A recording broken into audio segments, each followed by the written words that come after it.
আসসালামু আলাইকুম। কোনো প্রকার আগার আগার পাউডার বা জেলাটিন ছাড়াই ঘরে খুব সহজে কাঁচা আমের জেলি তৈরির রেসিপিটি আজ আমি আপনাদের সাথে শেয়ার করব। এটি কিন্তু আমাদের নিত্য প্রয়োজনীয় একটি নাস্তার আইটেম। বাচ্চাদের খুব সহজেই তৈরি করে দেওয়া যাবে এই রেসিপিটি। চলুন তাহলে দেখে নেই। এই কারণে এখানে আমি আম নিয়েছি, কাঁচা আম, আর আমগুলোকে কেটে নিয়েছি। আম যদি একটু শক্ত হয়ে থাকে তাহলে আটির অংশগুলো কেটে বাদ দিয়ে দিবেন। বাদ দিয়ে আমি ছোট ছোট কিউব করে আমগুলোকে কেটে নিয়েছি। এবার একটি প্যানে আমি আমগুলোকে দিয়ে দিচ্ছি। এখানে আমি বড় সাইজের 3টি আম কেটে নিয়েছি। এবার প্যানে অ্যাড করে দিচ্ছি 2 কাপ পরিমাণ পানি।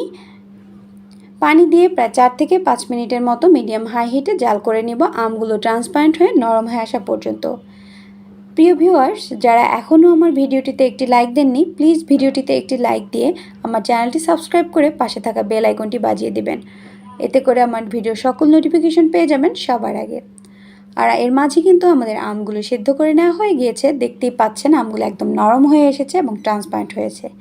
এবার আমি আমগুলোকে একটু ছেঁকে নিচ্ছি। ছেঁকে আমি আমটার যে পানিটা বেরোবে ওই পানিটাকে আমি আবার মেপে নিব। আর এই যে আমগুলো আছে, এই আমগুলো কিন্তু আমরা আমসত্ত্ব তৈরি করতে পারি বা অন্য কাজেও লাগাতে পারি। তো এখানে আমার প্রায় 2.25 কাপ পরিমাণ পানি হয়েছে। আর এখানে আমি উঁচু করে 1 কাপ পরিমাণ চিনি দিয়ে দিয়েছি। এবার চুলাটাকে আমি মিডিয়াম হাই হিটে অন করে দিয়ে জাল করে নিব। জাল করতে করতে দেখতে পাবেন এরকম উপরে একটু সাদা সাদা ভেসে উঠবে। এই অংশগুলোকে তুলে ফেলে দিতে হবে। সামান্য একটু ফুড কালার দিয়ে দিচ্ছি। ফুড কালারটা অপশনাল, জাস্ট দেখার সৌন্দর্যের জন্য। যেহেতু আমাদের গ্রিন ম্যাঙ্গো জেলি, তাই গ্রিন কালারটা আনার জন্য আমি একটু গ্রিন ফুড কালার দিয়েছি।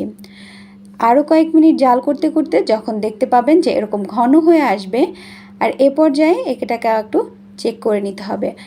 মাঝে কিন্তু নাড়াচাড়া বন্ধ করা যাবে না, মাঝে মাঝে নাড়াচাড়া করে নিতে হবে। আমি একটু ফ্রিজে তুলে নিয়েছিলাম আর এটা একটু ঠান্ডা হয়ে গিয়েছে। ঠান্ডা হয়ে যখন দেখবেন এরকম ঘন আঠালো চিটচিটে হয়ে এসেছে, এ পর্যায়ে বুঝতে হবে যে আমাদের জেলির মিশ্রণটা পারফেক্টলি হয়ে গিয়েছে।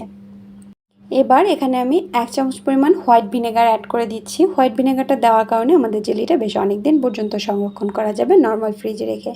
চুলাটাকে অফ করে দিয়ে ঠান্ডা করে আমি যে পাত্রে সেট করব সে পাত্রে ঢেলে নিয়েছি এবং এটাকে নর্মাল ফ্রিজে 5 থেকে 6 ঘন্টার মতো রেখে সার্ভ করে নিলেই কিন্তু খুব সুন্দরভাবে আমাদের জেলিটা সেট হয়ে যাবে। দেখতেই পাচ্ছেন আমি বাটিটা উল্টাচ্ছি, তারপরও কিন্তু আমার জেলিটা পড়ছে না, এটা খুব সুন্দরভাবে সেট হয়ে আছে। আমি একটু চামচে তুলেও আপনাদেরকে কনসিস্টেন্সিটা দেখিয়ে দিচ্ছি এটা কতটা পারফেক্ট হয়েছে। মাশাআল্লাহ করে অনেক সুন্দর হয়েছে এবং এর টেস্টটাও কিন্তু অনেক বেশি টেস্টি। আর এর চেয়ে সবচেয়ে বড় কথা, এটা হেলদি, আপনার বাসায় তৈরি, আপনার সন্তানকে দিতে পারবেন। কোনো রকম কেমিক্যাল বা প্রিজারভেটিভ ছাড়াই খুব সহজেই তৈরি করা যায়। সকালের নাস্তায় বা বিকালের নাস্তায় টিফিনে দিতে পারেন ঝটপট এই জ্যাম পাউরুটি। আশা করছি রেসিপিটি ভালো লাগবে। ভালো লাগলে লাইক কমেন্ট করতে ভুলবেন না। আজ বিদায় নিচ্ছি। আল্লাহ হাফেজ।